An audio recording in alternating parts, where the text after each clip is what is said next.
Oke, Assalamualaikum warahmatullahi wabarakatuh. Kembali lagi di podcast Ruang Kesmas, Prodi Kesehatan Masyarakat Fakultas Ilmu Kesehatan Universitas Muhammadiyah Bengkulu.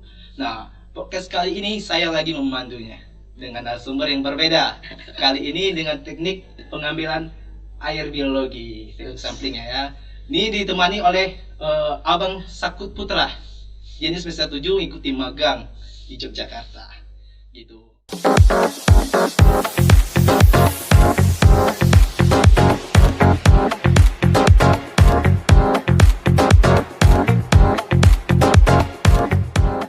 Ini adalah orang yang ikut salah satu magang, program magang di prodi kesehatan ini.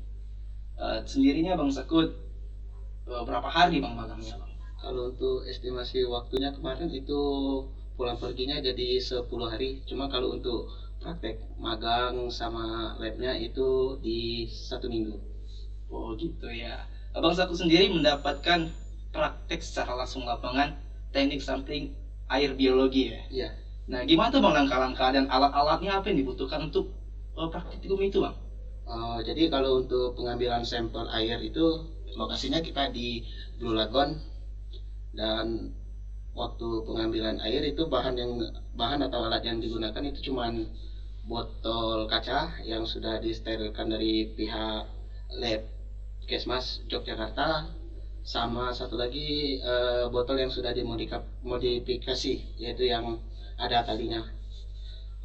Untuk pengambilan sampel air biologi itu ada dua tipe. Yang pertama itu secara langsung dan secara tidak langsung. Kalau untuk secara yang langsung itu menggunakan botol yang biasa, yaitu kita tinggal mengambil sampel airnya dari pinggir dengan posisi tangan yang berlawanan dari arus air ya. ya, supaya nggak terkontaminasi dengan tangan kita airnya untuk sampelnya. Terus kalau yang untuk yang secara tidak langsung yaitu menggunakan botol yang dimodifikasi tadi Bang, yang dari PD Lab Kesmas itu. Nah itu sudah dimodifikasikan, ada talinya. Jadi kalau kita waktu pengambilan sampel itu, jadi kita tinggal lemparin botol itu ke daerah yang tengah ataupun titik koordinat yang sudah kita tentukan. Terus tinggal kita tarik aja sampai botolnya sudah terisi penuh, terus langsung kita tarik aja. Tapi sebelum itu kan kalau langkah-langkahnya kan, tapi sebelum kita melakukan pengambilan sampel biasanya itu botol harus sudah steril dulu kan. Ya salah satu caranya yaitu di sterilisasi dengan cara dibakar, yaitu menggunakan alkohol dan kapas. Oh gitu ya. Harus tetap menjaga sterilnya ya, biar tidak terkontaminasi dengan bakteri-bakteri lain. Takutnya ya, ketakutan di situ. Ya iya Mas, soalnya kan kita kan jenisnya kan biologi pengambilan sampelnya. Kalau udah terkontaminasi ntar nggak valid sama yang untuk di lab. Oh gitu ya. Itu Blue Lagoon itu di Yogyakarta ya Mas ya? Ya, Itu bentuknya apa tuh? Apakah sungai aliran muara ataupun laut? Apa gimana tuh sih? Itu sungai Mas. Jadi Sungai? tempat objek wisata kan di sana. Kebetulan ya, kita ngambilnya di objek wisata itu Blue Lagoon. Tapi karena cuacanya kurang mendukung kemarin, jadi nggak blue airnya. Tapi kalau sempat nanya-nanya sama warga sana ataupun yang ngurusin tempat itu, memang kalau cuacanya sesuai itu bakal warnanya blue atau biru. Oh gitu ya Mas ya. Jadi tindak lanjut setelah mengambil sampling atau bahannya air tadi ingin diuji, itu langsung ke bagian mana tuh Mas? Nggak mungkin kan kita dapat airnya, kita teknik ambil ya kan? Tapi airnya tuh diapain gitu?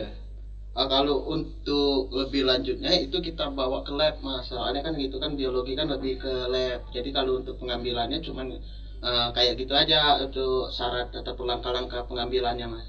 Tapi kalau kita buat menentuin hasilnya gimana kadar-kadar yang di sampel penelitian kita, itu kita harus bawa ke lab. Tindak lanjutnya ya. Kalau berbicara tentang teknik sampling tadi kan. Ya. Jadi di Jogja, magang di Jogja tuh, ini keren kali banget. Selama di Jogja itu mengesankan apa tuh sih? Apakah pengalaman di sana, situasi di sana, kondisi di sana itu apa yang mengesankan di diri lo? Terkhususnya di diri abang sendiri deh. raminya mas. Rame. Iya. Kan kalau di Jogja kan apa wisatanya kan rame, nggak kayak di Bengkulu kan. Spot juga banyak kalau di Jogja. Oh gitu ya. Kita nih podcast santai aja ya. Jangan terlalu tegang. Nanti bahaya. Kita buka interogasi. Jadi bang, di Jogja itu sendiri, abang magang di mana gitu? Oh kalau untuk itunya kita sama PT Nepis untuk lanjut, terus kita kalau labnya itu di BB Lab Kesmas Yogyakarta. Lanjutnya gitu ya. Ya, Hasil lanjut ya. samplingnya tadi kan diajarin. Ya. Dalam artiannya tuh berarti abang itu belajar secara teori dulu di sana atau Ya, langsung praktikum gitu? Kita teorinya 2 hari mas. Oh. Kita teori 2 hari, sudah itu baru 2 harinya lagi kita praktek, terus sisanya itu kita buat untuk presentasi hasil dari kegiatan kita. Begitu.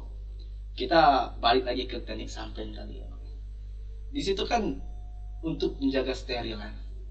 Kita itu setelah kita samplingkan air itu, kita dapati air itu untuk diuji lab agar dia tetap steril itu bagaimana tuh bang caranya gitu?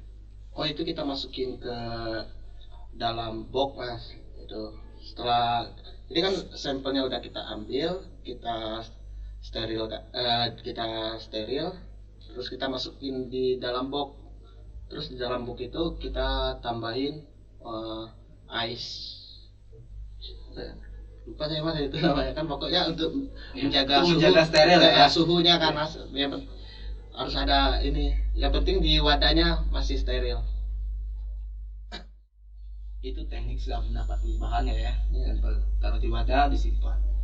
Oke mas. Berapa orang mesti berangkat dari Universitas Muhammadiyah Bengkulu ini? Khususnya prodi kesehatan masyarakat kan yang magang. Itu berapa orang semua itu? Kalau untuk jumlah mahasiswanya itu sekitar 38 sih kalau nggak salah, sama ada yang anak ekstensi. Kalau untuk lokal saya itu sekitar 36 orang. Oh gitu ya. Mas yang sangat berkesan di Jogja itu pasti itu kan bukannya magang aja, kan pasti memijaki tanah Jogja gitu. Ada nggak kesempatan untuk berjalan-jalan gitu? Ada sih mas ya. Kita sebelum waktu pertama nyampe Jogja itu ada waktu 2 hari itu buat kita keliling wisata. Oh jalan-jalan gitu? Jalan-jalan dulu, diajakin kan sama pemandu dari PT Nevis. Itu hari pertama kita ke Prambanan, terus yang hari kedua kita ke Tebing Breksi, Hutan Pinus, sama Hehe Sky. Hehe apa Heha ya, pokoknya ada Sky. Itu di daerah Bukit Bintang kalau nggak salah mas, kalau yang Hehe. Keren sih jalan-jalan ya mas ya. Selama di sana mungkin dengar-dengar ada kenalan cewek ya di orang Jogja nggak? Belum ada. Belum dapat mas. Karena waktunya pendek mungkin ya. Enggak. Kalau mungkin waktu yang panjang mungkin kamu tuh sama orang cewek Jogja. Gak sempat keluar mas, soalnya hujan terus, karena kan lagi musim hujan di sana. Cuaca tidak mendukung. Ya, cuaca nggak mendukung. Jadi mas, balik lagi kita ke tentang gimana sih pendapat mas tentang magang di Jogja ini sendiri?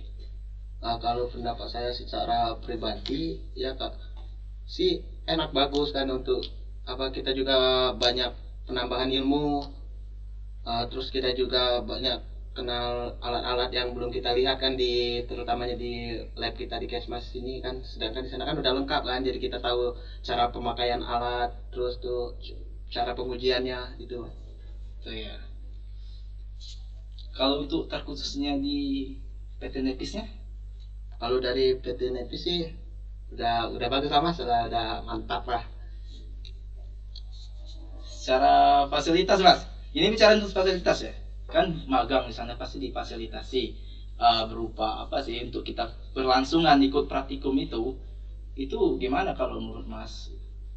Kalau saya pribadi sih, kalau untuk dari fasilitas mulai dari transport kita untuk ke lokasi pengambilan sampel maupun ke lab, alhamdulillah fasilitas sudah mendukung mas, kita bareng-bareng kan naik bis juga kayak gitu. Oke, Jogja sangat berkesan. Dan kalau seandainya mas dikasih waktu kesempatan untuk kembali ke Jogja tapi dalam rangka lain, Mau nggak Mas kira-kira kembali sana? Karena Jogja itu kan banyak didefinisikan orang tuh bahasanya kota yang menimbulkan rindu. Jadi nggak gitu. Adakah ingin niat kembali lagi ke Jogja? Oh pasti Mas, masih ada lah. Terutama di daerah mana tuh? Oh untuk daerah tinggalnya apa gimana? Jalan-jalannya tuh. Oh jalan-jalan. Ayo Mas, Malioboro lagi lah Mas. Iya. Saya- Emang ada yang berkesan di Malioboro? Ada Mas. Apa tuh ceritain tuh? Eh, apa ya? Ini Mas, ini apa, seniman-senimannya kan rame di sana, ada tari kan, kita bisa melihat orang-orang berkreasi lah gitu lah. Festival-festival musiknya kan ada itu di 0 km kemarin. Gitu ya. Emang suasananya berbeda ya. Jadi merindukan suasana itu. Oke. Ikuti keseruan podcast selanjutnya. Saya ucapkan terima kasih para narasumber Sakut Putra, Bang Sakut, yang telah memberikan pelajaran untuk kita semua bahwasanya teknik mengambil air biologi itu harus dijaga itu tentang kesterilannya. Ya. Karena tidak kesterilan atau terkontaminasi akan mempengaruhi hasil ketika diuji lab. Oke, terima kasih Bang Sakut. Mungkin ada waktu selanjutnya kita akan bincang lebih dalam lagi di podcast Ruang Kesmas seputaran praktikum ataupun tentang kesehatan. Oke, kami pamit. Saya sebagai pemandu podcast pada hari ini. Jika ada kesalahan, saya mohon maaf. Wassalamualaikum warahmatullahi wabarakatuh.